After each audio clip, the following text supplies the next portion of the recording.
Welcome to fifth week, actually. It's been 5 weeks of us doing this, and thank you so much for allowing me to just be a part of your journey, a part of your story once again. And just a brief review of what we went over last week. Last week, we talked about proving your why. That was the topic. And we talked about relationship expectations. And we actually ended with this cliffhanger ending where we were briefly touched upon. And when I say briefly, meaning just introduced the idea of a theory of change. And we're actually going to talk a little bit more about that because there are three different elements of a theory of change, and we're going to talk about one of them specifically today. But a question was asked last time about assistance with implementation, and I don't think I was very clear with my response, and I want to be just more clear with that. Yes, I very much so can help you guys out with implementation. All I would need from you guys is to schedule a consultation with me. And then I can be able to go about assisting you with implementation of all the things that you guys are learning. And so let's go into this first topic of the theory of change. And the first topic talks about this needs assessment, identification of needs.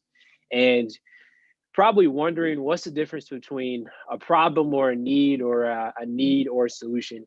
Well, a great way to think about it is put it in layers. The top layer is a problem. The bottom layer is the solution, and the middle layer is the need. Just because I can identify the problem doesn't mean that that's the need. Let's say the problem is poverty. I'm not going to say that you need poverty. That wouldn't make sense. Maybe the need is you need quality resources.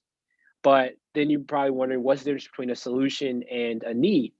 Well, just because I say that you need quality resources, well, how do you go about doing that? And so solution really helps. And I guess a great way to think about it is the solution is how you plan to go about meeting the need. And so maybe the way that you plan to go about meeting the need of quality resources is you provide housing first, or you provide economic resources first, or stability through taking away from food scarcity. But that is your solution. And so I guess a great way to sum that up, a good summation is the solution is how you address the problem, but how you meet the need. And so just again, three different layers there when you're talking about a theory of change and breaking down the problem, need, and solution is the top layer is the problem, the bottom layer is the solution, and the middle layer is the need. And that's what we're going to be going over today, this identification of needs, this need assessment. And I think a great way to always bring it back home is talking about relationships. And usually in relationships, you have two players, you have two parties. Well, in this specific relationship, we're actually going to talk about, it's going to be a little bit weird, talk about three different parties. Three different parties in this relationship. So it's you as the nonprofit, then the donor, but then you also have the community in which you are serving, the population in which that you are serving. Now, usually the first thing that comes to my mind, at least when I think about relationships, is, and it shouldn't go this way, but someone thinks of themselves as more important. Someone sees themselves as inferior. Someone sees themselves as superior. When in fact, what if it was never meant to be that way? What if it was meant to be where everyone was actually able to be balanced, in which that everyone was considered to be equal? Well, in this relationship with the donor and that of the community that you're serving, every player, every party should be seen with equal importance. Everyone needs each other. And usually the way we go about thinking about this is, well, the donor provides funding, so they must be the most important player in this relationship. Well, no, think about it this way. They can provide you funding, but what if they never had someone to provide the funding to? Then they would never have someone to actually go about implementing the very things that they envision or they want to see in the community. So money isn't everything. Yes, that is a huge part of it, but in seeing this relationship, the nonprofit is so important because you actually go and implement all the things, or you take the money that from these donors and you go and implement to actually bring stability and assistance to that community. So the nonprofit serves the population served. So very much so, you guys are being the beneficiaries, or not the beneficiaries, you guys are benefiting the population served. The beneficiaries of you guys is the population served. But then again, the donor provides funding to you guys. So yes, very much so, nonprofits, we benefit off of the donor. But at the same time, the population served is benefiting us as well. What do I mean by that? I mean that if the population served isn't showing that you are actually bringing about impact on them, then you're losing credibility. One, qualitatively and quantitatively, you are losing credibility. But at the same time, you're also losing testimonials. And you guys know how powerful and important success stories are. Very much so. They are so important because they help you to envision what is actually going on in a society. And yeah, very much so, Monica. I never thought about this until probably 6 months ago. When I was writing all this stuff down, I was like, wow, it actually makes sense that all these players are equally important. And so what happens when one party in this relationship isn't taken into account? Well, maybe the relationship is stable, but the result of that relationship is negatively impacted. Maybe you and the donor are able to maintain a solid relationship, but the impact and the result of that relationship is going to be subpar because you're missing out on another piece. You're missing out on the population served, the very people that you need to show that you actually have impact. Or you would just end up being in this binary relationship with that of the donor and having subpar impact and just going through the motions, just going through and doing your programming and not having the impact or the change that you want to see in the community in which that you're serving. Very much so, every party has to be taken into account. I want you guys to think about this. Just because you see something as a need doesn't mean someone else does. Just because I see something as a need doesn't mean my wife does. I could see that we're in the process of purchasing a house. I could see us needing containers as a need. That's my need. But just because I see that as a need doesn't mean that she does. So just because we as an organization see something as a need for the population we're serving doesn't mean the people that actually live in that population see that same thing as a need. We cannot speak for others. I cannot speak on the behalf of someone else. I cannot speak for whatever your need is. I think it's very important for us to note that rather than us speaking for someone else in this third party or this 3-party or third party relationship, it's for us to ask the question of what is your need? And so that's why we're going to go through different questions that help in really identifying these needs, going through this need assessment. And we're going to start with the organization, we're going to go to the community, and then we're going to go to the donor, hitting each party in this relationship, but different parties in this relationship. So let's start with the organization. I think a great question to ask is, what does your organization see as the need for the population that is being served? What does your organization see as the need for your population being served? And the interesting thing about this is that your organization is probably very diverse, not necessarily in race or in gender, maybe it could be, but very much so in maybe the way that people think. And so that means that you're going to have a diversity in thought when it comes to the need for the population that you are serving, coming from the perspective of your organization. And so maybe it's for you to take the time to ask and sit down with maybe the executive team. This is what we did with one of the organizations, sat down with the executive team, and they were able to put up on a board, what are the needs for this population? And the beautiful thing is no one was wrong. but you do want to have a merging point. Because if you think there's multiple needs, well, then everyone's everywhere and not on the same page. And so you want to all be on the same page as an organization, but it's still beautiful to have that diversity of thought. But it takes time for you to ask your organization, what does in totality your organization see as the need for the population that's being served? And for example, maybe the need is changing dysfunctional education systems, so new educational systems. Maybe the need is the provision of recovery houses, or maybe the need is livestock, different things like that. Maybe just quality resources, like I mentioned before. Those are different examples of needs, but you want to figure out what the need of the population is based off of the perspective of your organization. But then you want to ask the infamous question of why. I say infamous because this is a very tough question, because we just don't maybe have the time sometimes to ask why, but we really do need to make the time to ask why. And I say why, I think you need to ask your organization, what makes your organization say this is a need? What makes your organization identify this as a need? I actually was assisting a new program actually this week. So I just started assisting a program, and we're going through a 15-week process right now in helping them to better position their program to receive more funding. And they focus on OAS, so Office of Addiction Services in Philadelphia. And one of the things that they actually identified as a need was quality resources.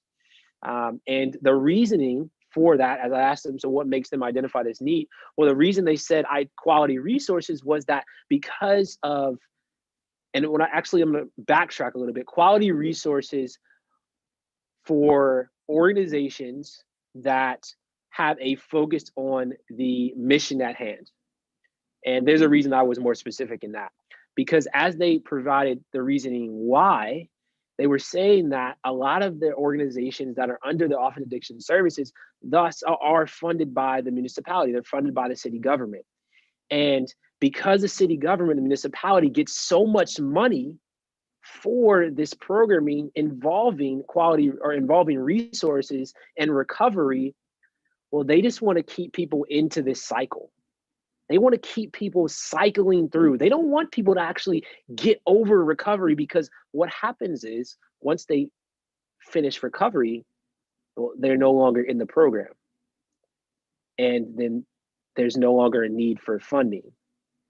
And that was a reason why they said they needed quality resources, because they didn't want organizations that were focused on just receiving funding. They said that the need is we need organizations that focus on, we want to be solution driven and problem driven and focus on the problem at hand, which is this opioid use epidemic.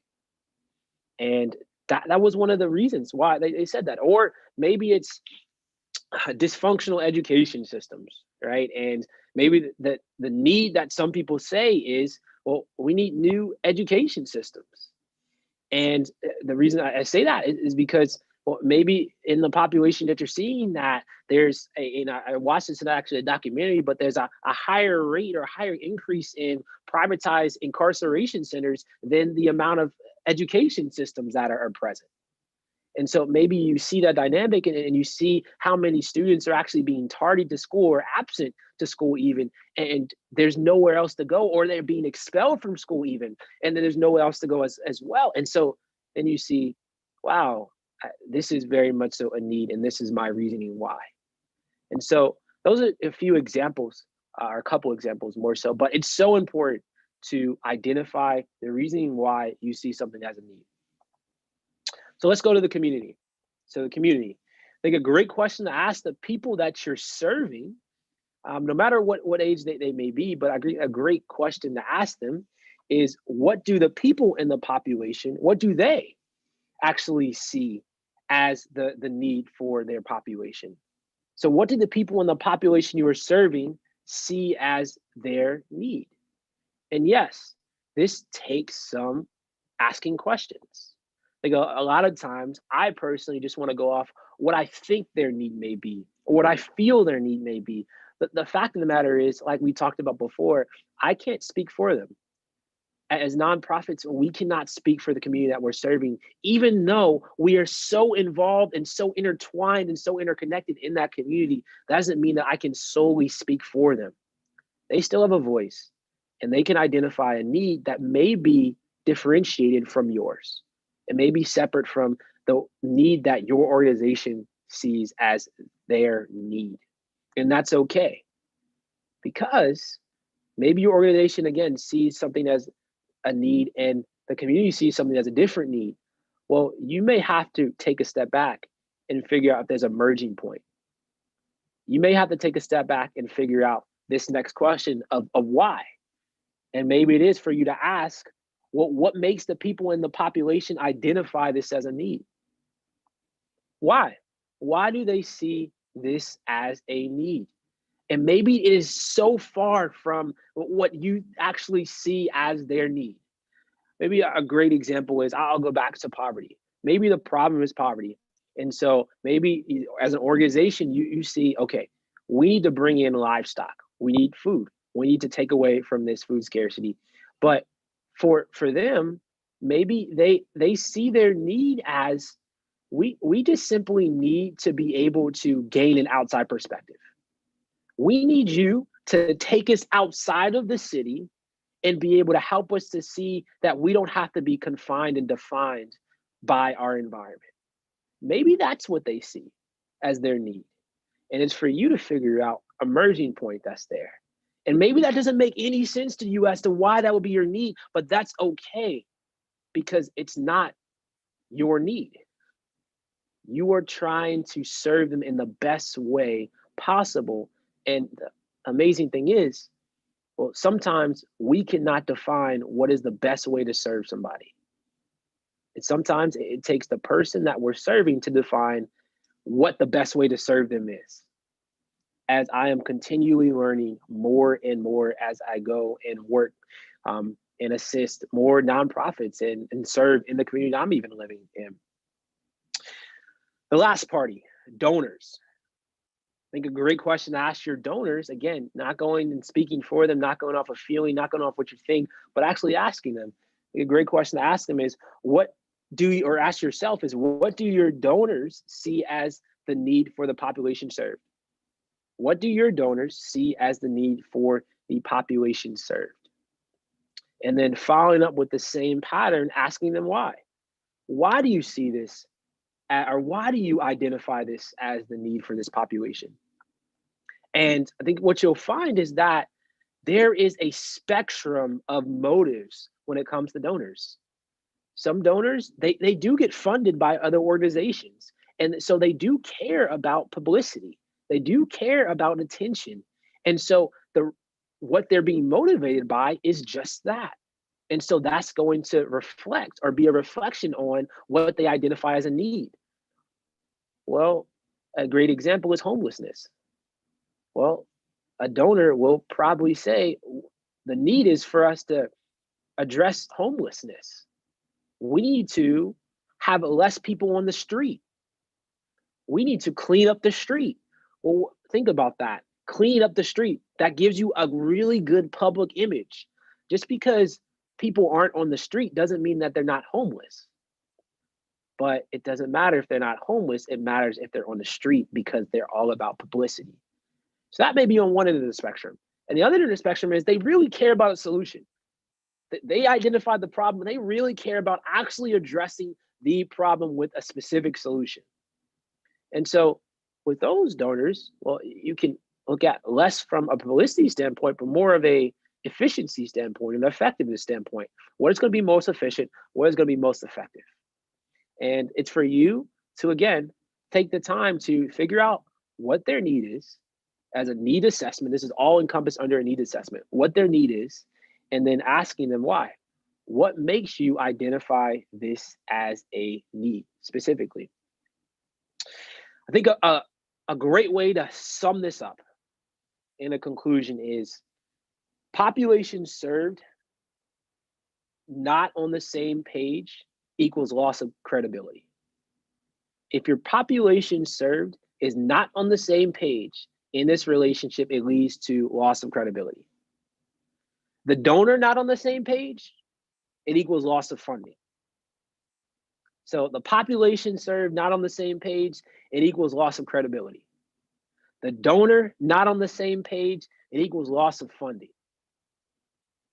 And you work in that middle ground area as nonprofits.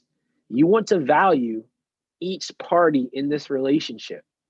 And I want you guys to hold firm and hold to that really just statement, that last statement that I just made, that a population served not on the same page does equal a loss of credibility for your organization. In the same way, a donor not on the same page equals a loss of funding for your organization. And both are equally important, rather than, again, putting something on a pedestal or putting something above one another. Just put them on the same level and see them with equal value. And that is the first step in this theory of change. The first step is identifying and going through this need assessment and identifying the need, but identifying the need on these three different levels. Identifying the need and on your organization or as your organization, identify the need in the community, and identifying the need in the donor. And that is the last thing I would say for this week. And next week, we're going to talk about the next step in that theory of change. But I am now open for any questions that you guys may have at this time.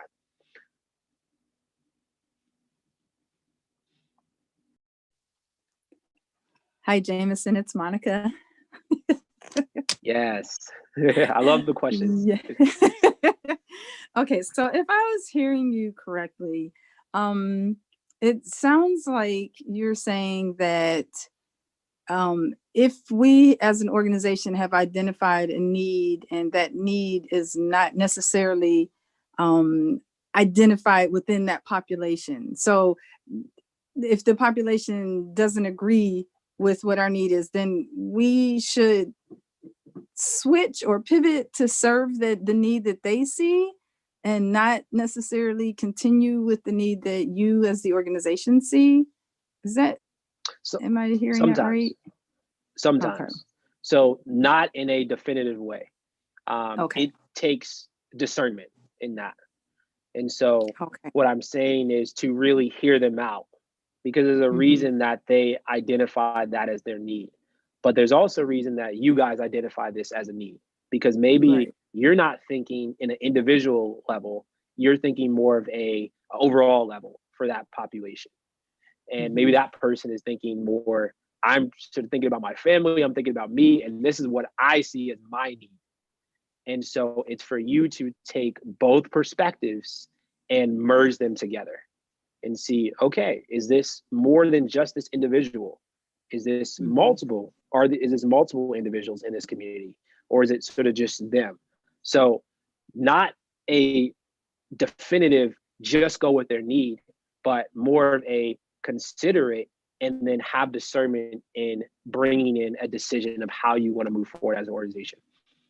Okay, so for the first example I'm thinking of in my head is if I see, for example, a family that's in need of food.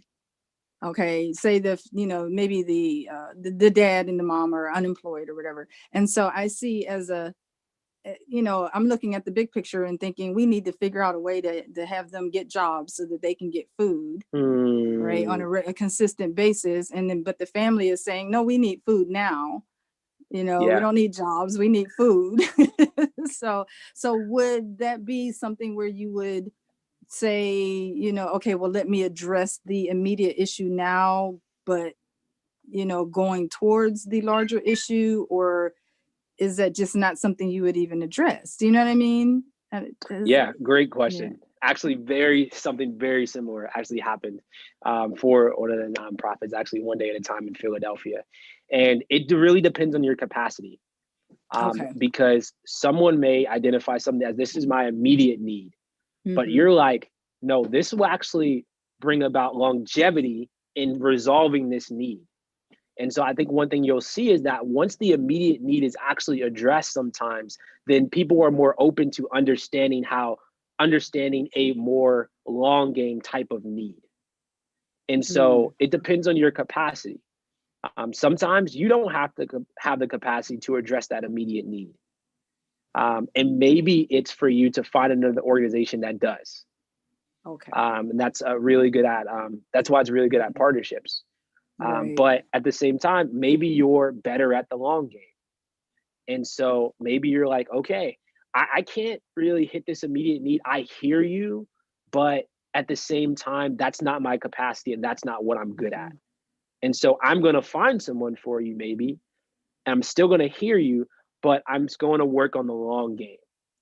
And so the long game, you don't see those specific results until a little bit later, thereby the long game.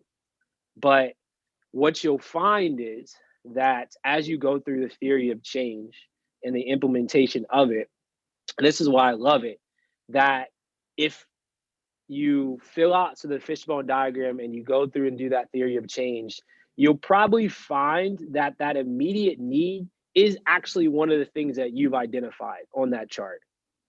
Gotcha. And then it's you already knowing if you have the capacity to address that thing.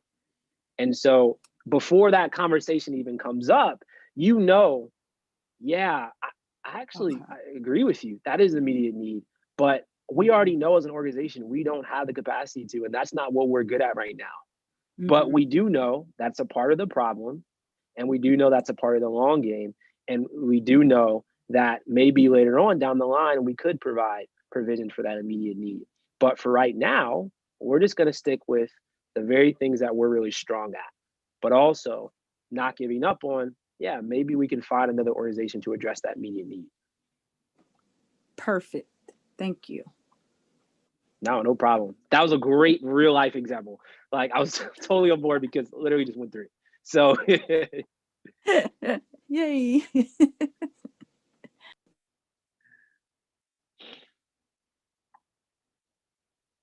Cool.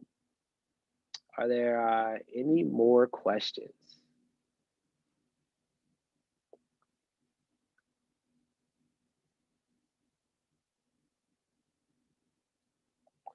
Awesome. So that again concludes this week 5, better planning, better outcome. And I look forward to seeing you guys next week. It's gonna be awesome. And again, I am thankful for just being a part of you guys' stories, your journeys. Love answering questions because it really just borders on the real life examples. And I'm all about real life examples, very specific examples at that. And so, yeah, that is the end of this weekend. So I will see you guys next time. Bye-bye. Right. Thank you. Thank you. Bye, guys. Jameson, just real quick. Yes, ma'am. I know the next 2 Saturdays I'm not available. I'm just wondering if I could do a the pre-session or something. Are you going to be doing that before the following Saturdays? I will not be doing the pre-sessions unless you schedule for them already. I know that I can send you the videos after. That's good. But okay, cool. So I would do that. That's good. Okay. All Awesome. right. Sounds good. Thank you. See you, Monica. See you guys later. Harriet. Bye-bye. All right. Have a great weekend, everyone. Bye. Have a great weekend. Thanks. Thank Bye-bye. you. Have a great Bye-bye. weekend, guys.